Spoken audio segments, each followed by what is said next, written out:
Hi everyone, today's video is about how the borderline narcissist took agency over you, took it away. And not all do this, let me be clear. Not everyone with borderline personality disorder or narcissistic personality disorder may do these things. It's just quite common. It's what I hear every day.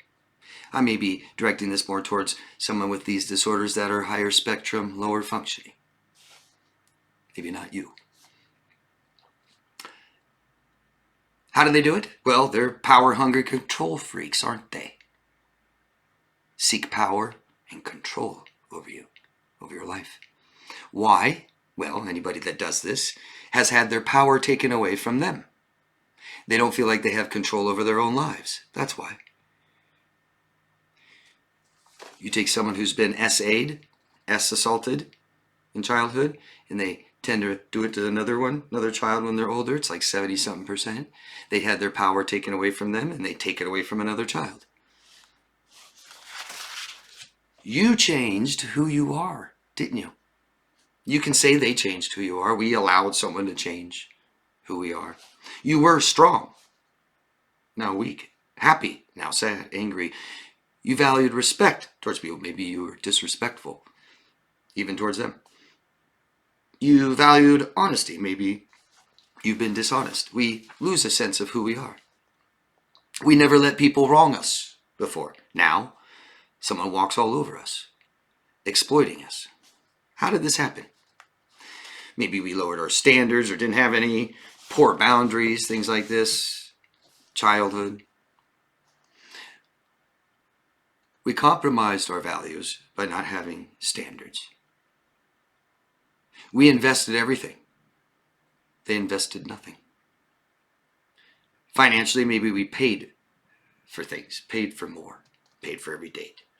They have the victim narrative, which means no reciprocation, which means no accountability and no responsibility, and they baited you to control you.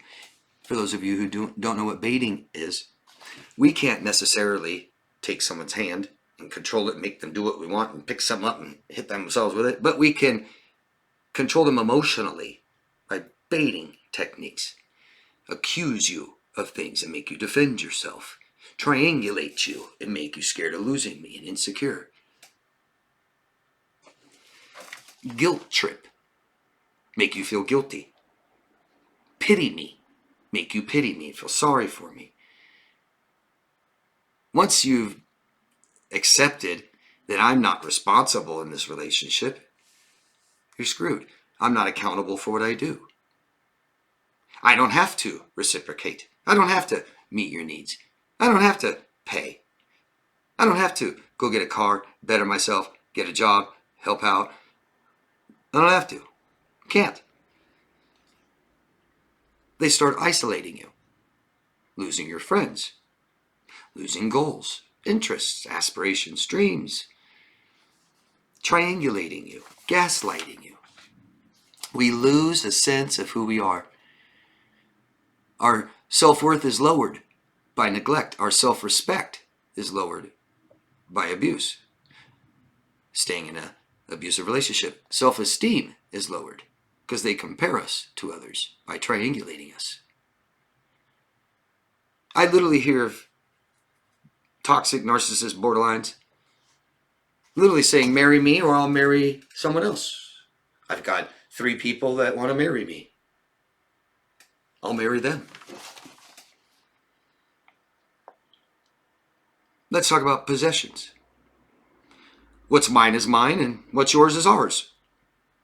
You guys know that one? Yeah, right. I don't have as much capability to make money, or I don't have a job. You make more money than me. So I get to keep my stuff, and your stuff is ours.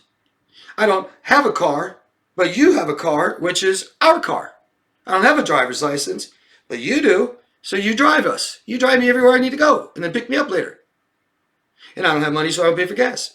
I don't pay for insurance. Too bad if your car breaks down. I don't have to worry about that. Makes it easier for me to leave you, cheat on you. No investment, easy to walk away. Exploiting you. They'll exploit you by finding what works by your reaction. Oh, she doesn't like this. Keep doing that. Oh, that makes him upset. Keep doing it. Agency, having self-agency over ourselves and our lives, is about power and control over ourselves, right? But we, knowingly or unknowingly, consciously or unconsciously, gave that up.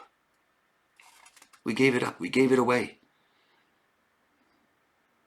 It's like the frog in boiling water.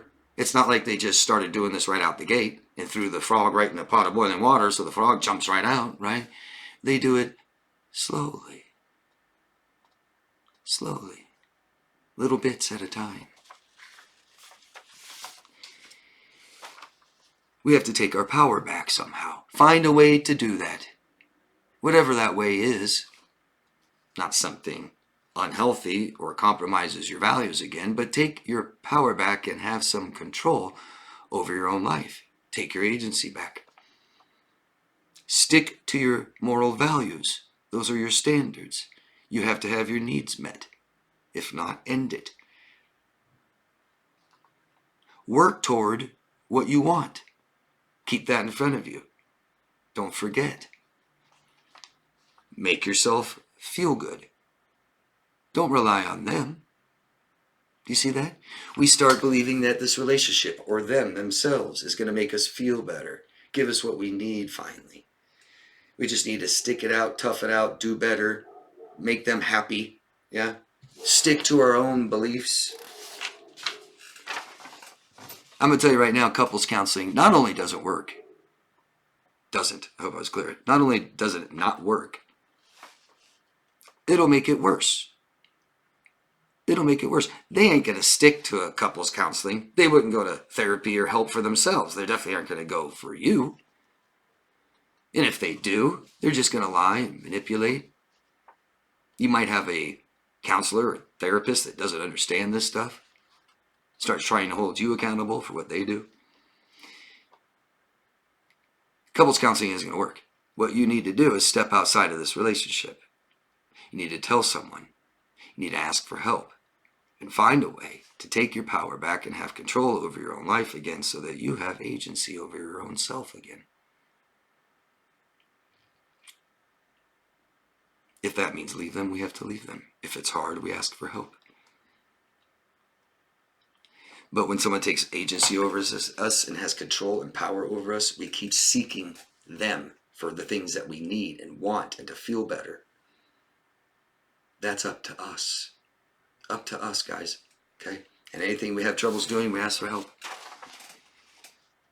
What examples do you guys have of toxic, borderline narcissists taking agency over victims, targets, people in their lives? What examples can you guys share? I'd appreciate it. Anybody watching this video, go down below and read the comments. Add your own, please. Appreciate it. You can find me at daviddemars.com if you want coaching. Appreciate a thumbs up and subscribe to the channel. But make sure you love yourself first, because that's one way this happened. We stopped. Thanks, guys.